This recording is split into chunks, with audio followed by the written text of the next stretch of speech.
Welcome back, everybody. Today I want to talk about some Dandadan, which came out for Japanese. Weiss Schwarz. Is it coming out to English? Do you even want it to come out to English? Now, I will say up front, as a person just looking at cards, let's pretend, all of us, we don't know anything about Weiss Schwarz. You don't know anything about this IP. You just saw these cards laid out in front of you. What would you think of these cards? To me personally, I actually like it. It looks really cool. I mean, you got a girl over there with a peace sign over there sitting with all these vibrant colors. You have a dude in the top left looking like he's about to mess somebody up. It looks like a lot of fun. That's what I give him credit for that. But unfortunately, I know why Schwartz, and I know these are SP cards, and I know that there are no signatures on here and that there's just red foiling everywhere. And what does that actually remind me of? Well, it reminds me of this Shana, which came out as a premium booster box. And I may slip in between premium and collector booster box just because I remember back in the day when this was first announced, collector premium booster boxes in general, and they're like, this is something for collectors to purchase into because things are foily and nice and all that stuff. You can see what we got on these foils. They got red borders everywhere, but they also have red signatures. And unfortunately for us over here in Dandadan, that did not actually happen, which is a little sad because if you take a look at Dandadan on my anime list, what you're going to see is score 8.54, ranked number 124, popularity 322, members 686, 764. Now, I will say up front that this did drop off a bit. 152 recommended in the reviews, 58 mixed, 30 not recommended. And I will scroll down one more and read this review for you.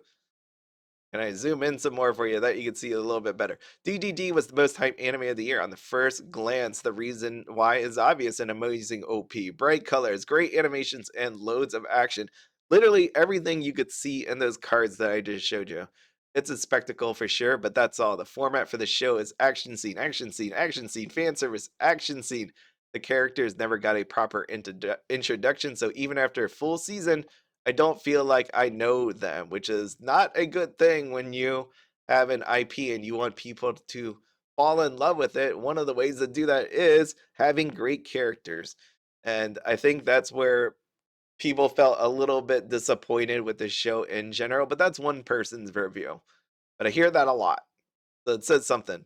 Now I'm going to scroll up just a little bit here, and you're going to see fantastic looking cards. This is the SEC slot.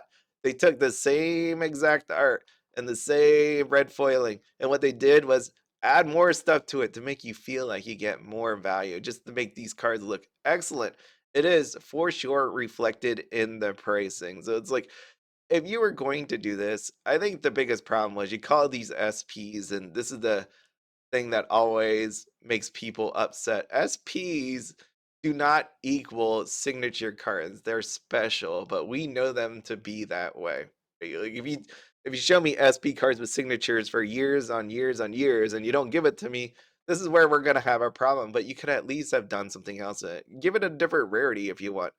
Feel free to do something, but you shouldn't have stopped here. And it made me always think about this. I'm like, when Weiss Schwarz does this, or whoever designs this thing, I don't know who is. I never got a backdoor tour of all this stuff, but who is designing this? And then who is saying, you know what, that's great, Bob. That's awesome. I'm glad you did it that way. People are going to love it. Do they ever go back and be like, okay, let me just check out the prices on the secondary market to see how this is doing? Because they would learn a lot. And then they probably would learn maybe you shouldn't do this for releases. I would think there's this whole feedback loop where they try to figure out if what they're doing is actually good or not. And you can see right here on the SP list 2480, 2480, 3980. There's the big one right there is 6980 on this row. Unfortunately, 8980 is the biggest one. You don't have anything bigger than that in the booster box. It's very sad. There's a lot of SPs. Yeah, when you look here, man, there is a ton of SPs. And down below are your trial decks, which also did not have signatures 39800, 9980, 19800. But there's something else to note here that the SEC freaking humongous 39800, 49800, 49800 with the same art and a different kind of treatment. And maybe it was a bit harder to pull, these held some sort of value because they actually do look really cool. Going back to everything that I said before, this was really neat to actually see. Unfortunately, they didn't handle the SPs in that same way. But I will say this is also reflecting this the love of the IP. I know there's people that don't like the IP. I get it. And it was hyped up and it let some people down. But if you take a look at the Triple Rare Plus, which I know is rare, sold out 6980, 8980, 5980, triple rare. Take a look at this.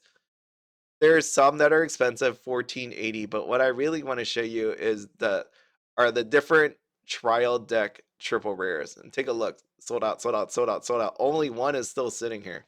What does that tell me? And then I look on your well, you could look at the SRs. I'm skipping the SRs.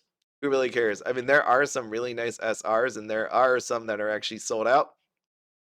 But going all the way down here, if you've looked at UUT over the past couple releases, you'll know the double rare prices. It's around the same area, and there's always going to be a couple really big ones, some over the 1,000 yen mark. Do you see any of that happening here?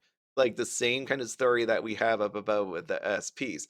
No, you don't. So if you take a look out into the world and you see all the different decks being played, I don't really see much Dandadan, which is unfortunate because at the very least, hopefully, if your SPs aren't working out for you price wise, you have some playability, and I don't really see that happening here.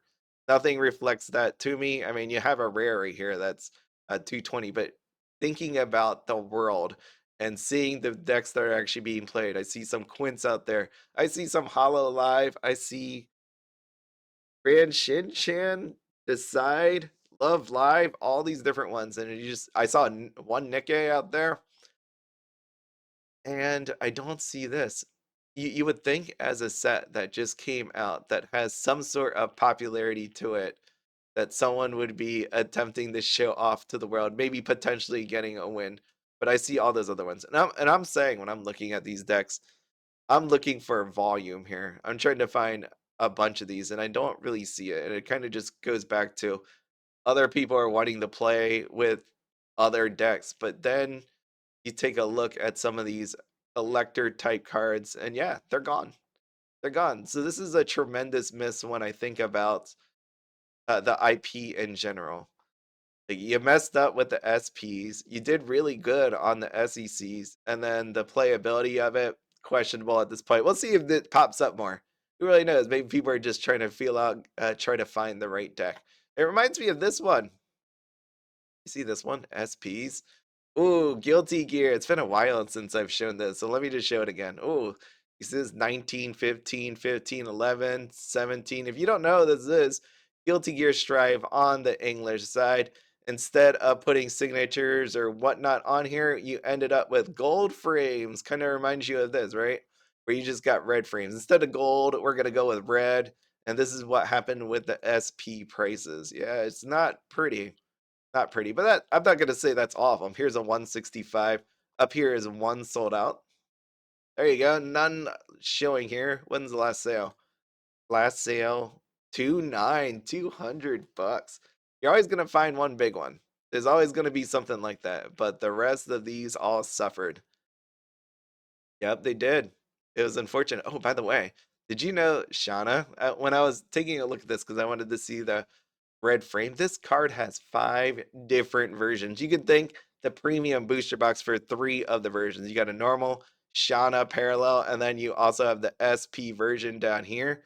$220.99. Dang. And there's 11 of them. And then you also have this Bushiroad Championship Series. You have this BCS as well, which is, same thing.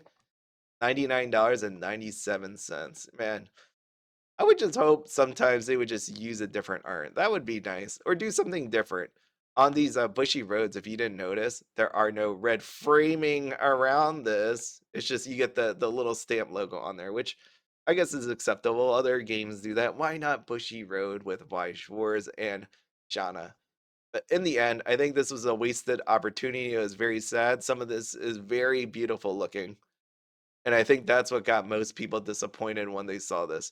It wasn't for the fact that, the IP kind of petered off. There were some really good moments to the show, and people like the action, the vibrant colors, all that good stuff. There's people that actually like it, no matter what you hear. Right, just go flip back over here.